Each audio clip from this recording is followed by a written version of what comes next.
Hello friend, this is Preeti and welcome to RP classes. आज हम करेंगे क्लास 10 का एक्सरसाइज 5.2 का क्वेश्चन नंबर 5 स्टार्ट, जिसमें कहता है find the number of term in each of the following APs. यानी हमारे पास दो एपी दी हुई है, हमें बताना है कि उन एपी में कितनी नंबर ऑफ टर्म्स हैं। जैसे ये है A1, A2, A3, ठीक है। तो ऐसे करते करते हम 205 तक पहुंच गए। तो 205 नंबर तक आकर कितनी टर्म्स टोटल बनती हैं, ठीक है। टोटल टर्म हमें बतानी है दोनों पार्ट्स के अंदर। अब ये कैसे बताएंगे, एक फॉर्मूला पढ़ रहे हो, कौन से वाला, an equal to a plus n minus 1d, ठीक है ना। तो इस फॉर्मूले में क्या है, an दिया हुआ है हमारे पास, ये जो 205 ये क्या है, an है, ठीक है। a दिया हुआ है, ये 7 है। d कैसे निकालते हैं, 13 में से 7 को माइनस करते हैं, यानी अगली वाली टर्म में से पिछले वाली टर्म को माइनस करते हैं। कॉमन डिफरेंस जो हमारा आता है, ठीक है, वो d है।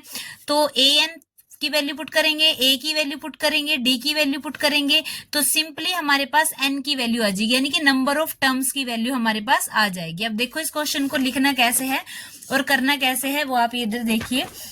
तो सबसे पहले से हमारे पास ये दिया हुआ है, इसमें सबसे पहले हम लिख लेंगे इनको टर्म्स की फॉर्म में।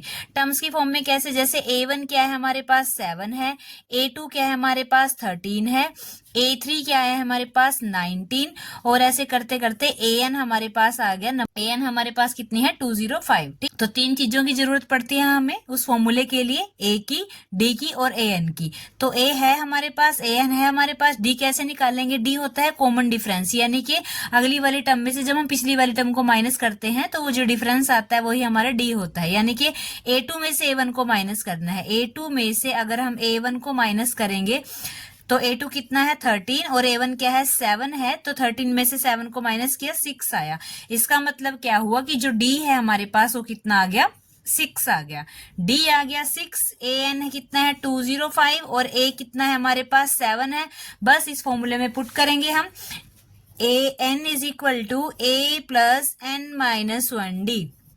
AN कितना है 205 इज इक्वल टू A कितना है 7 है प्लस n हमें निकालना है -1, D कितना है 6। अब ये 7 क्या है इसके साथ प्लस में है, तो इधर आके किसका हो जाएगा, माइनस का हो जाएगा, यानी कि 205 में से हमने 7 को माइनस किया और इधर क्या बचा n-1 और 6, ठीक है। 205 में से 7 को माइनस करते हैं तो क्या बचता है हमारे पास 198 इज इक्वल टू n-1 और ये 6। अब ये 6 इसके साथ क्या है, मल्टीप्लाई में है, तो इधर करेंगे तो डिवाइड में हो जाएगा, यानी कि 198 divide by 6 is equal to n-1। अब 6 1 जा 1, 6 3 जा 18, बचा 1 और क्या है 6 3 जा 18, यानी कि 33 इज इक्वल टू n-1 या फिर n-1 इज इक्वल टू 33। ऐसे लिख लो चाहे ऐसे लिख लो।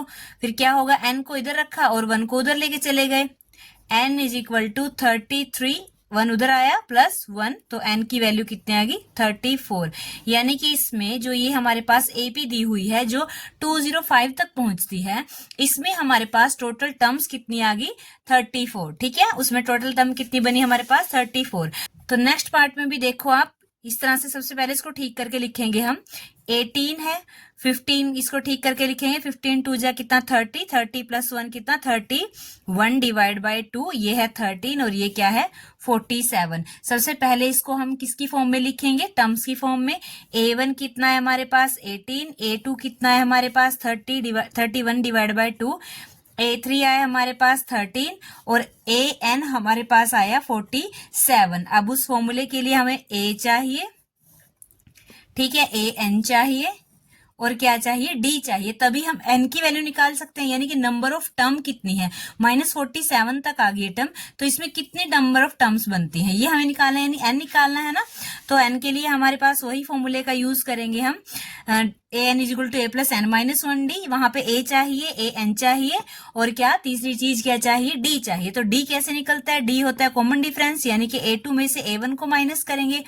अब A2 कितना है, A2 है हमारे पास 31 डिवाइड बाय 2 और A1 कितना है 18।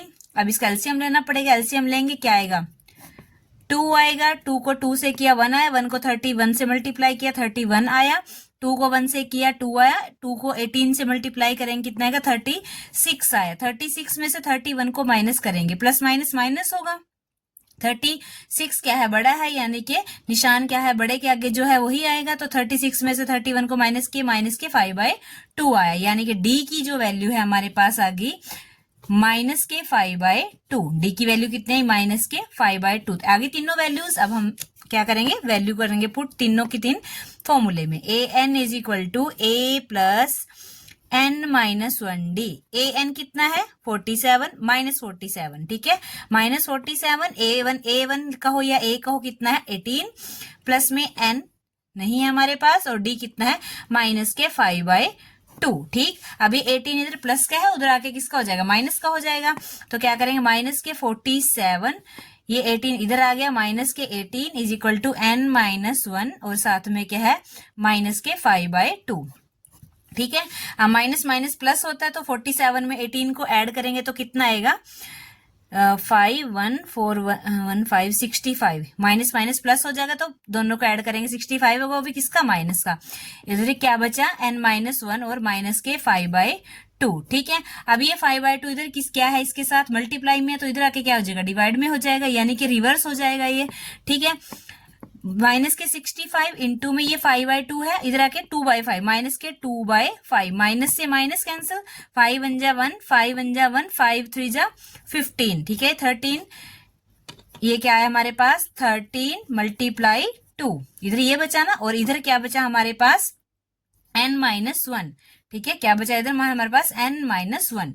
तो अब n minus 1 is equal to कितना होगा, n minus 1 is equal to 13 into 2, n minus 1 is equal to 13 2 जा 26, 1 इधर किसका है माइनस का, उधर आके किसका हो जाएगा प्लस का, n is equal to 26 plus में 1, n इज इक्वल टू 27, यानी n की वैल्यू कितनी आ गई 27, यानी कि 27 टोटल टर्म है किसमें, इस वाली एपी में, यानी माइनस 47 तक पहुंचते पहुंचते कितनी टर्म बन गई इसमें 27 टर्म, ठीक है।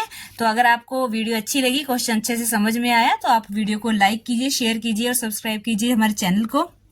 अगर आपको इसी एक्सरसाइज के या फिर अदर एक्सरसाइज के क्वेश्चन करने हैं तो आप हमारे चैनल की प्लेलिस्ट या फिर डिस्क्रिप्शन चेक कर सकते हैं। Thank you.